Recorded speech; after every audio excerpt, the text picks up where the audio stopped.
After the learning session in the afternoon, Pra Ajahn and the novices headed to the water pavilion.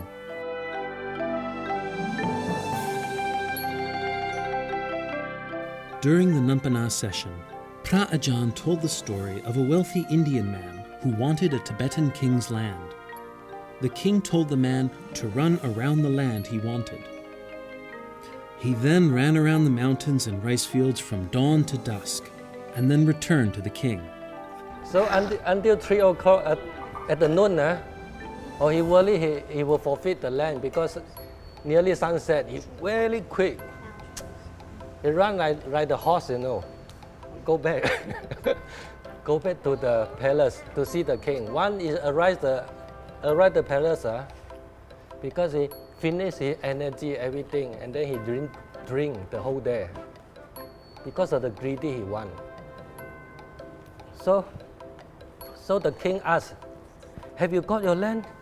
He said, "Yes, yes," and then he died. The moral of this fable is that the desire for unnecessary excess is greed that leads to dukkha, or suffering. DJ, this story I want to tell you, just like today, when you're eating, you want 1 pizza, 2 pizza, 3 pizza.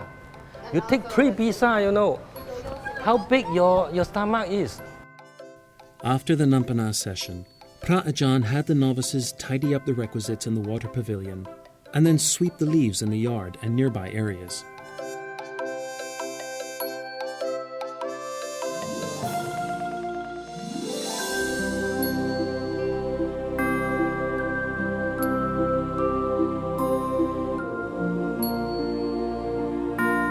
Prior to the evening chant, Pra Ajahn and the novices meditated calmly while waiting.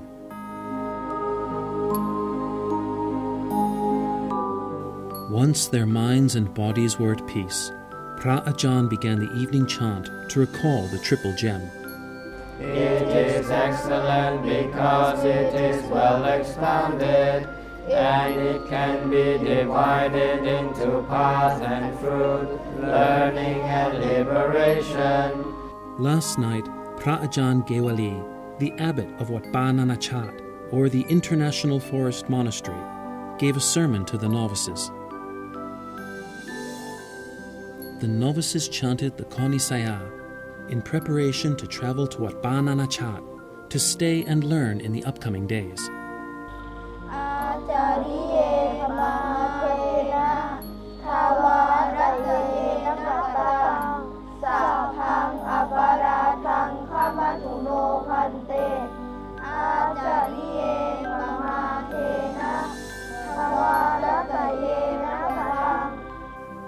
After the Konisaya ceremony, the novices offered flower garlands and handmade toothwoods to Pra Ajahn Gewali, a traditional practice from the Vinaya. This is an act of respect and a request to become his disciple. And toothwoods, did you make them by yourselves? Wow, okay.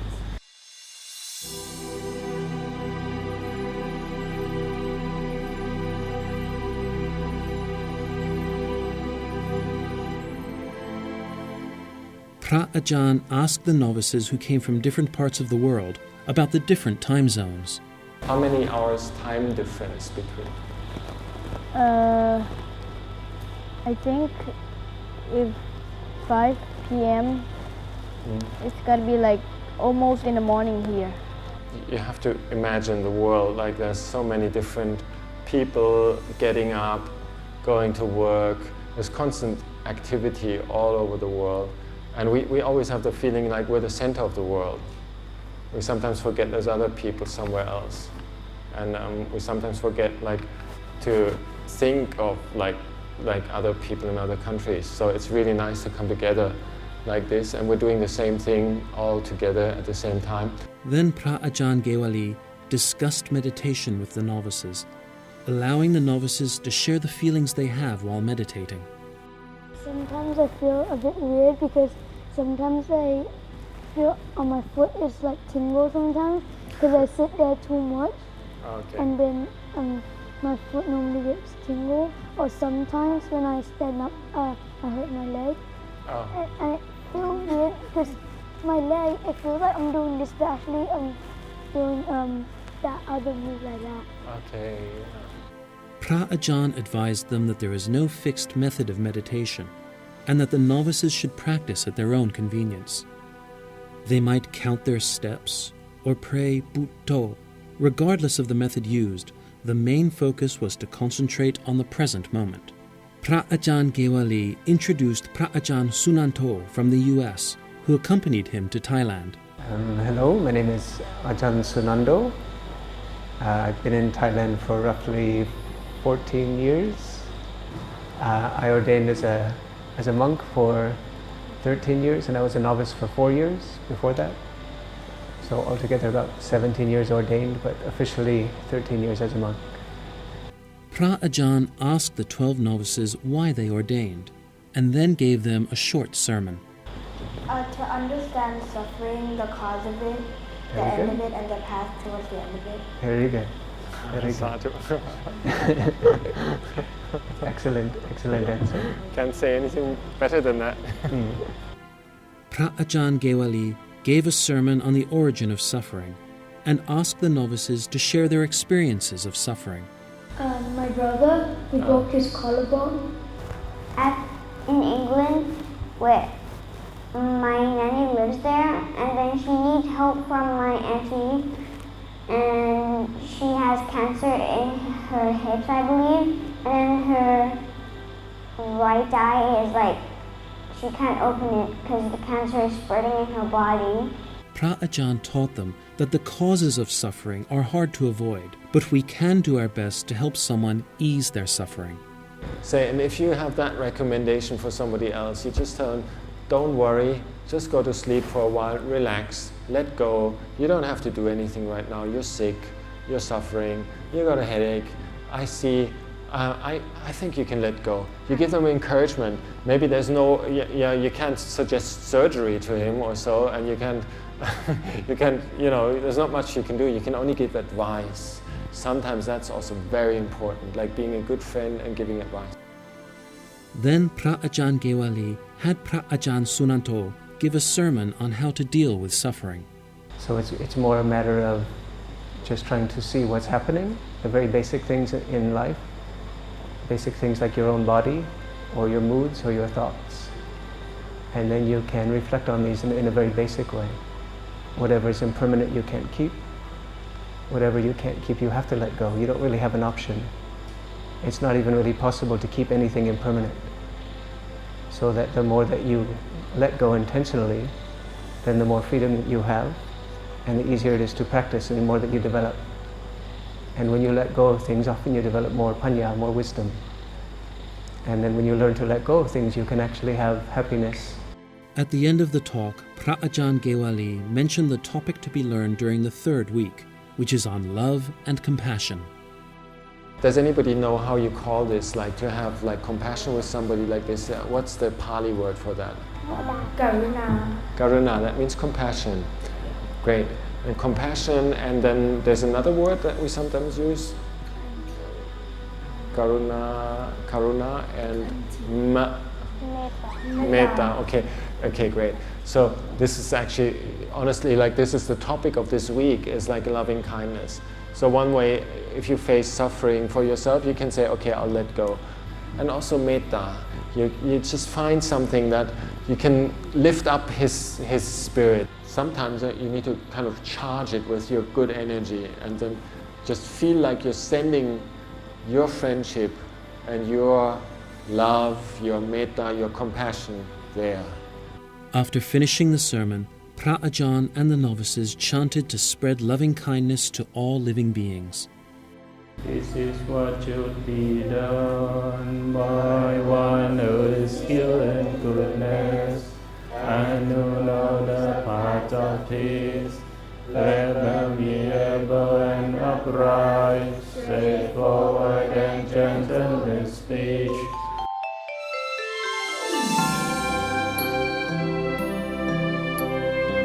Yesterday's discussion widened the novices' knowledge of chanting, meditation, and spreading loving kindness. the novices realize that they have the potential to share compassion and kindness with other people unceasingly.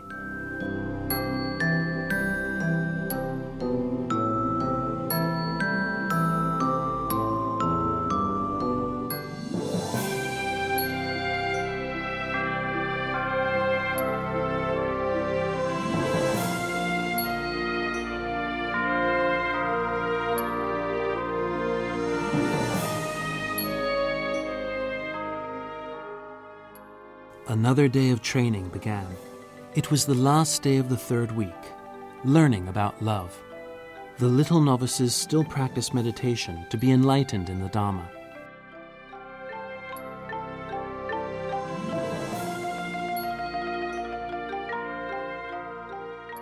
Meditation is a basic mindfulness practice to reduce nervousness or drowsiness.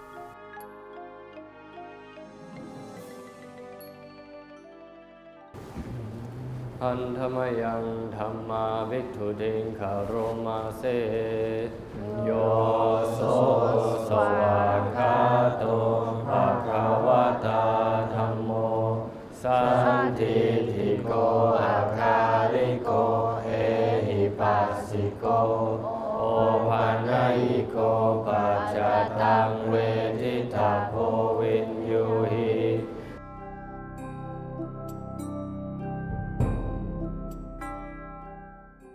The daily morning chant allows the novices to review their status as inheritors of the Buddha.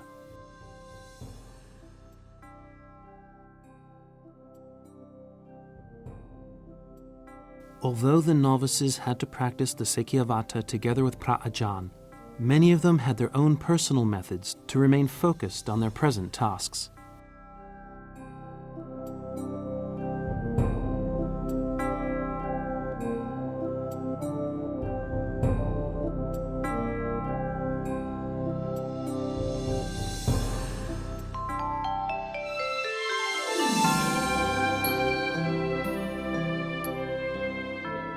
As the sun rose, the time for the alms round near Wat Ba Sai Ngam community began.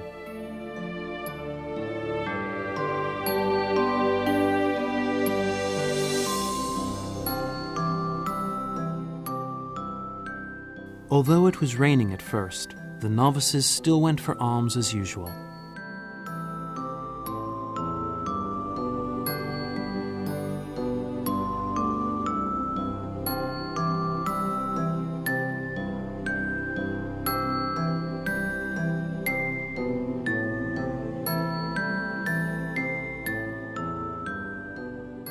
Receiving alms offerings is not only a task to maintain the body, but it is also for the monks who are in the midst of disturbance to realize the mundane reality or the impermanence of things, and to see the truth of things as they actually are.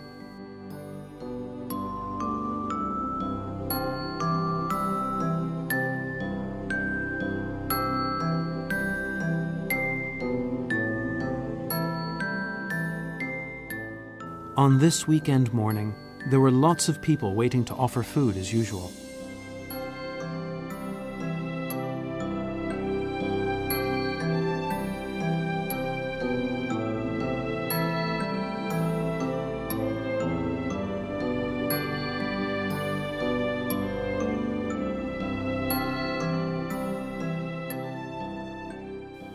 Waking up early to prepare the offerings also helps to eliminate laziness.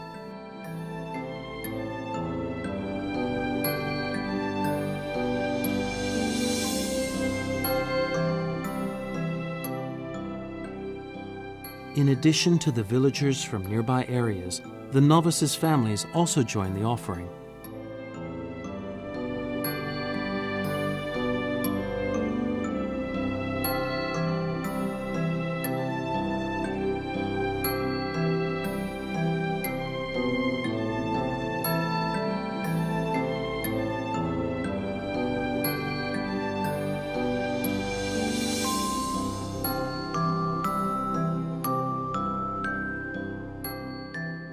After the alms round, some of the novices assisted Pra'ajan as a way to pay their respect.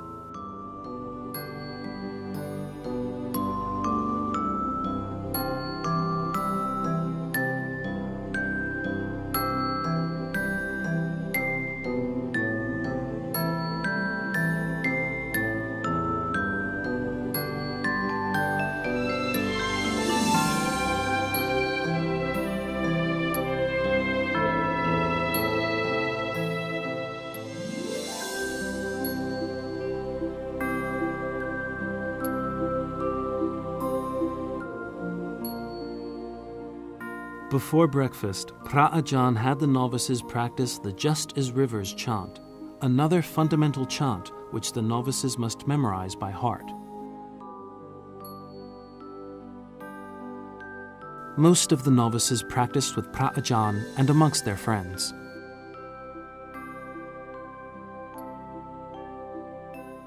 Some of them practiced by themselves.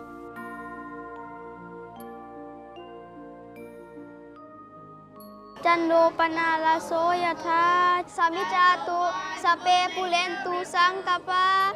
Okay, sukhi dika yuko pawa. And I forgot the last part.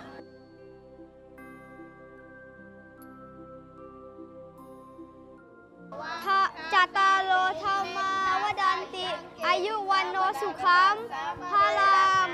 Yes!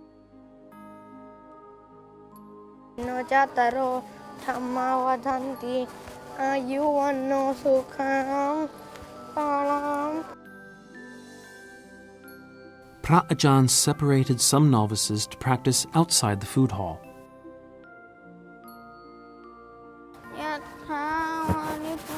We will not go to next one if you cannot memorize this one. If you can memorize this without looking at your book, then we'll move to another next passage. Pra-Ajahn had the novices do a sitting meditation.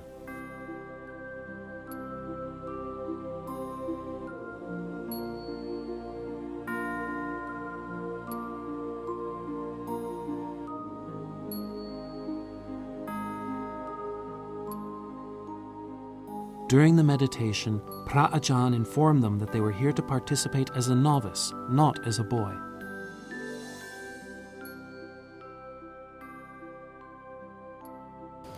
Why the city children cannot sit?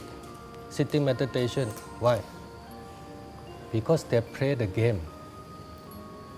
They play many games. So now you are the novice. Now you are training like a novice. You must better than them. Normally, the monks who use the Wat Nong Bapong method of practice have 1 meal per day and spend only 30 minutes consuming it. This reminds them that they should not eat too much and indulge themselves in the taste, and they should realize that eating is just a necessity for survival. At mealtime, Pra-Ajahn gave the novices a limited time to get their food.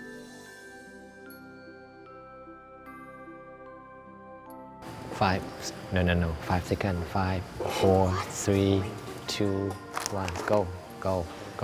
Up. Just walk past and grab and pick and select. Don't stop too long. The novices who had been warned about spending too much time eating were able to finish their meals before most of their friends.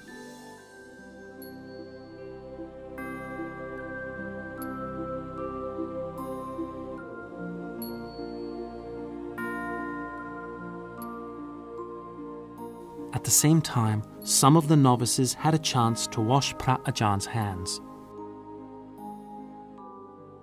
First step, second step, third. Yes. So 1 drop.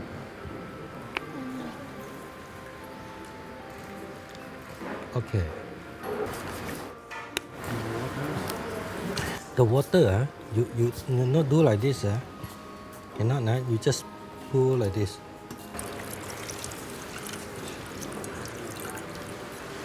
Some more. Okay, finish.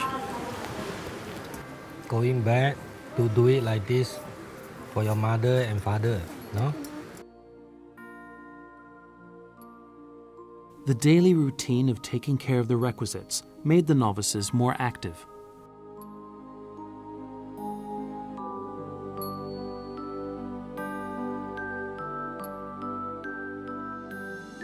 The little novices have come halfway through their ordination lives, but there are still lots of things waiting for them to explore. Though the environment affects the learning of the little novices, an important thing for them is to express their firm determination to purify themselves as little novices.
After the novices finished their meals and tidied up the alms bowls and the dwelling, they gave Pra Ajahn a massage.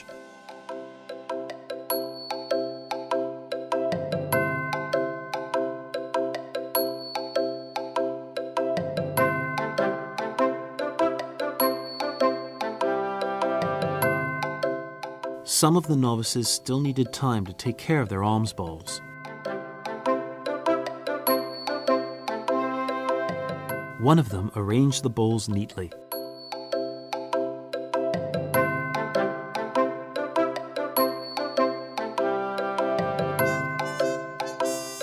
While storing the bowls, he looked at each bowl and rearranged them.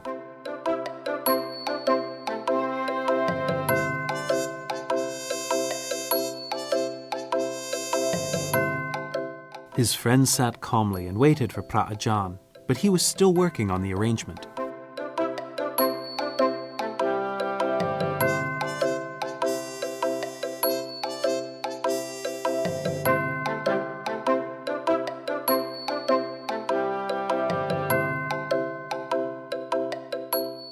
Finally, Pra Ajahn came and started the morning lesson.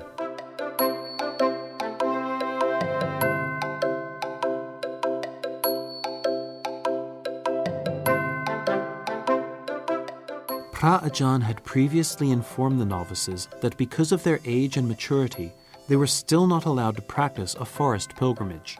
But today they had a chance to learn and practice the basics of Tutanga. Everything that we are learning here for the Ajahn is someone to show you how is using it growth, and for your stuff, everything when you're trekking or outside monastery. Just learn, for example, here we separate the 3 groups, and Kiti 1 group, Kunagaro 1 group, and Ajahn Phanu and Than Ice 1 group, or show how they put the hang it on the cloth, and properly is on your stuff, bone and G1 and something properly here.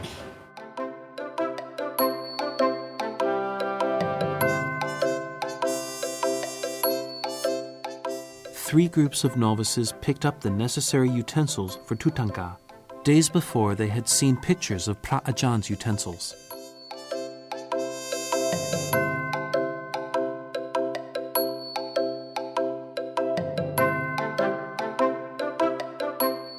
Pra Ajahn taught them some basic techniques, starting with how to stretch a rope for hanging gloat.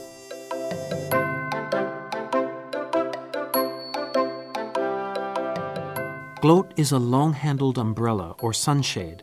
It is portable and used as an instant monk's hut, which is a requisite for a forest pilgrimage or Tutanga.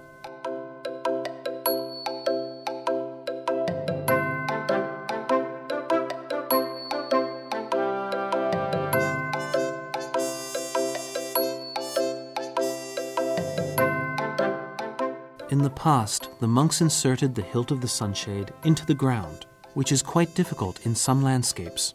Later on, it was made lighter so it could be hung between trees.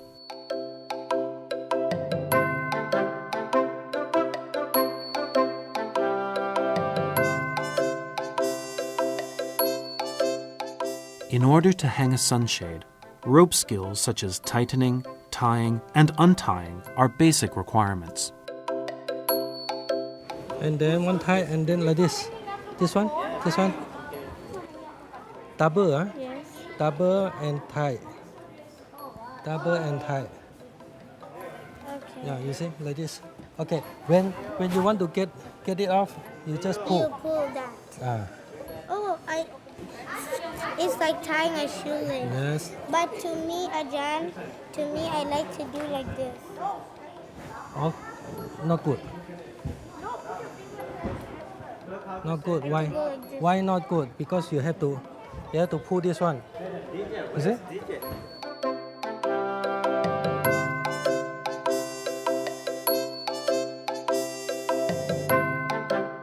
In addition to erecting a gloat, forest-dwelling monks need to acquire more fundamental and detailed skills. You put your Chi1 inside your bowl when you go Tudong. And every stuff you have, You put it inside your bowl.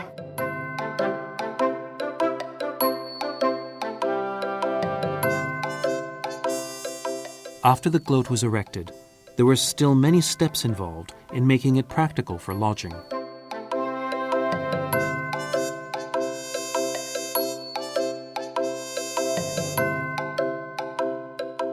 I show you first. Put down.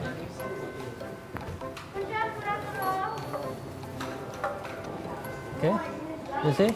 Until here, and then you mark.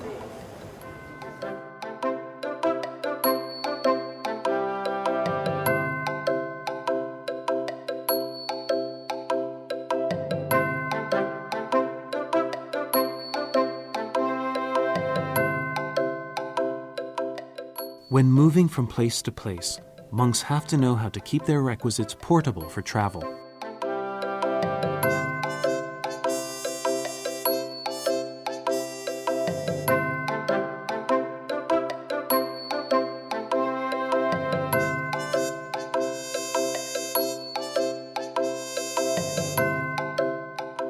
Donning the saffron robes neatly is still not an easy task for some of the novices.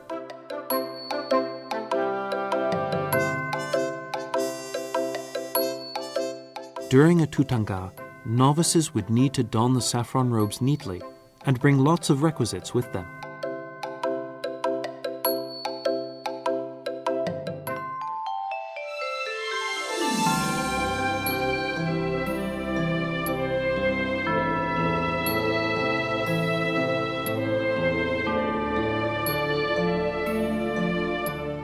After practicing in the food hall for a while, Phra Ajahn let the novices practice outside.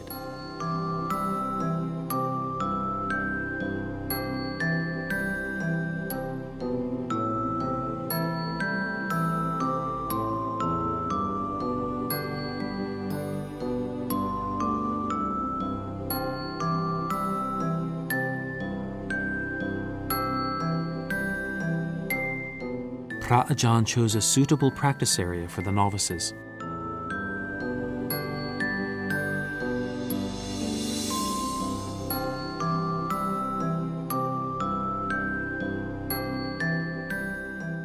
Okay, so now you calm down, put in your bowl. I'm scared there will be a ghost in it. On the tree. What animals? Put Climb your into bowl. my net for the tree. Your, Oh my God! Huh? don't worry.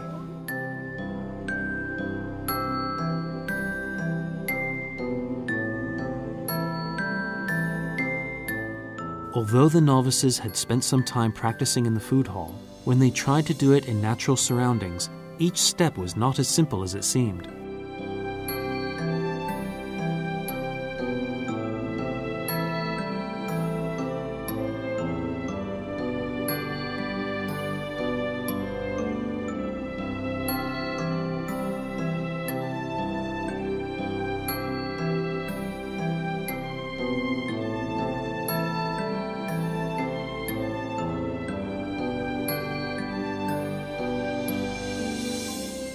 In reality, the monks from Wat Nong Ba Pong are able to go on a pilgrimage after they have practiced tutanga in the temple for at least 5 years.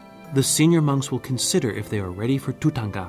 One who is allowed to practice tutanga in the forest is called a succeeder.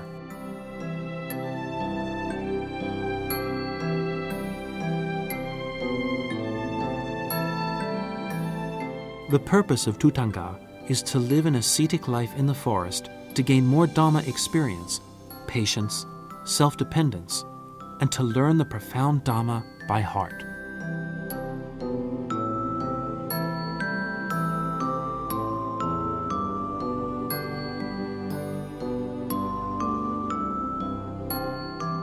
Today, the knowledge of tutanga was merely foundational for the youths. There are still many other things the monks will have to learn to prepare themselves before going for a forest tutanga.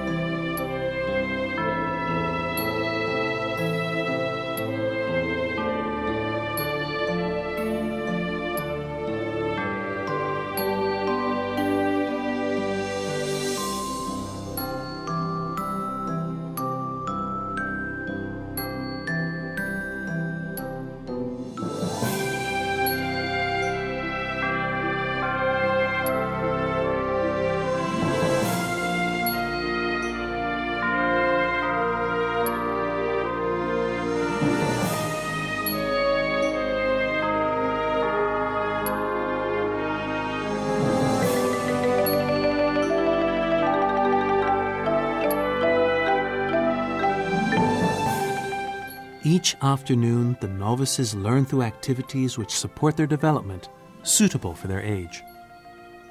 In this afternoon's learning process, the novices had a chance to boost their body and mind through an activity called 5 elements: earth, water, wind, fire, and heart.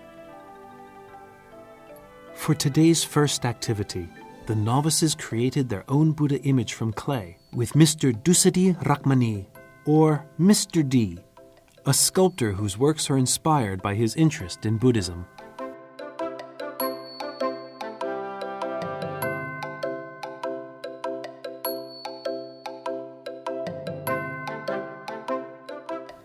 Mr. D introduced himself, then invited the novice to sculpt an image of the Buddha with his close assistance.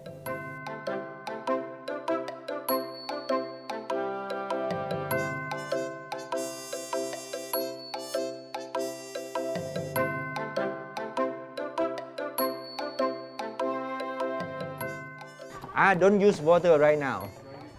Yeah, you don't need water right now.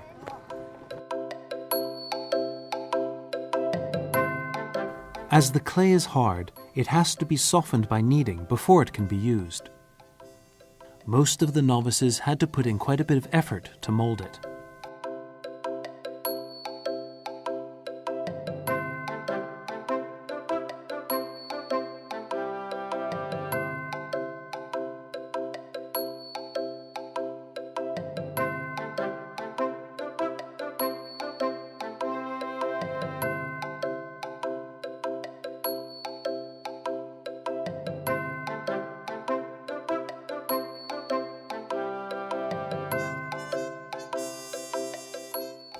Before long, the rain poured down, so the novices had to move into the study hall.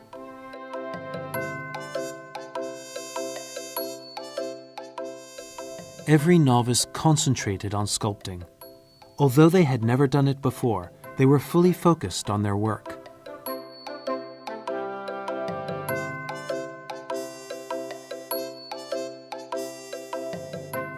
Sculpting the image reminded the novices of the Buddha. I know Buddha, Dhamma, Sangha, and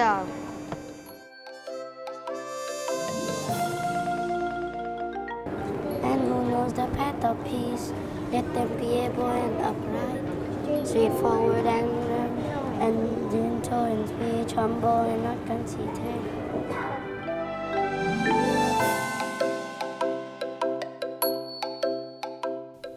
Not only does sculpting enhance imagination and the thought process of determining shape and size, but it also improves hand-eye coordination.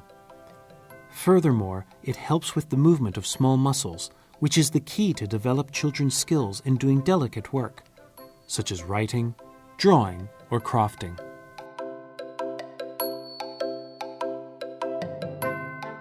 Due to a limited amount of time, some of the novices hurried to finish the sculpture before the time was up.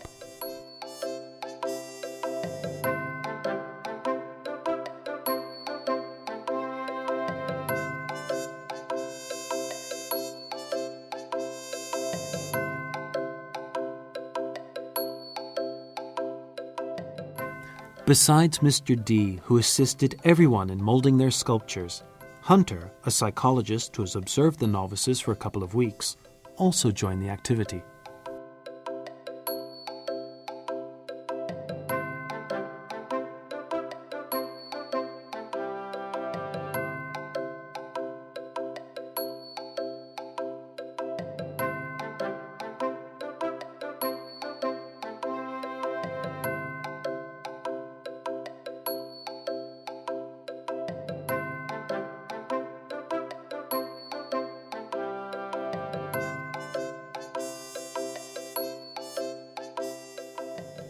Many of the novices began drawing the face and other details of their Buddha image.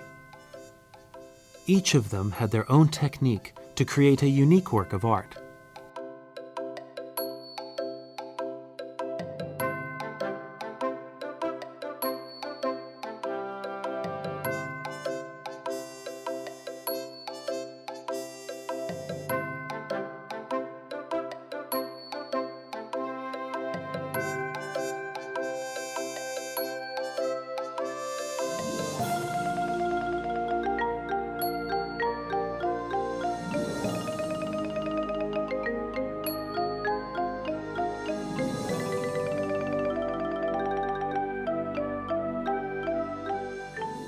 As the sculpting activity came to an end, Hunter asked the novices to present their works.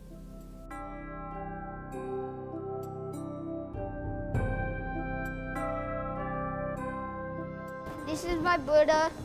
It's the Buddha's suffering. I can show you my extra function on the back. And then I made ear holes and nose holes for some reason, don't know why. I like my Buddha, I wanted to paint it. I got this thing and some hair. And it looks different colors.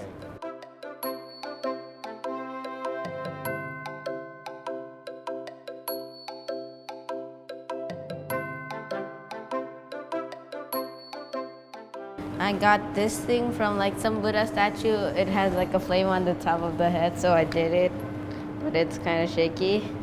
It's smiling and it has a really sharp nose and long ears.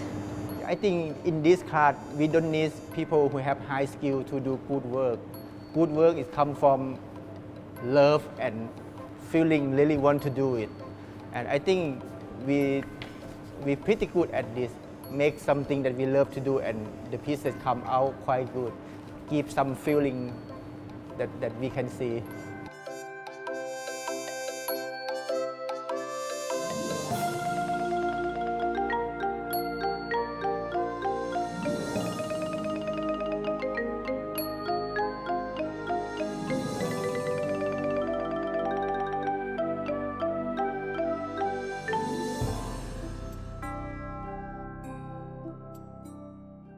But at the Ubasot, like there are 3 statues and they had the spiky thing at the top. And I also had the fire. I made an island with a palm tree on it. And this is also the details of the robe.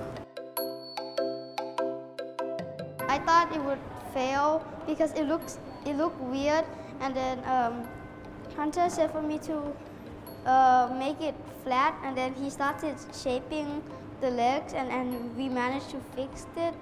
And then I got some help from Hunter, and then Pacha and Ice came to get the details on my face and made the ears for me.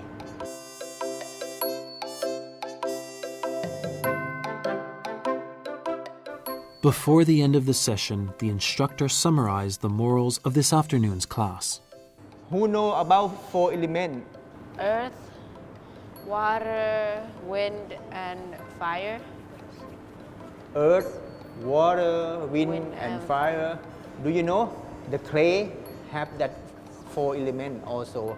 So the fire make the clay to be something really strong. So make it long life. And whenever it have heart, it will be human like us.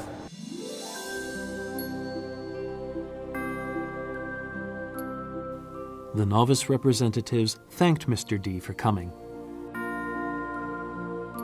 Thank you for teaching us about sculpting the clay and the 4 elements.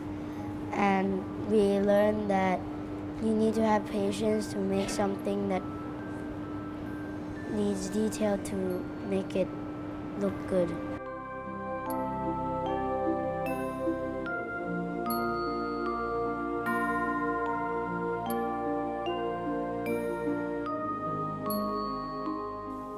This afternoon, the novices learned and practiced various skills that are useful for their life experiences, and also implanted the Dhamma in their hearts to help them develop into good people in the future.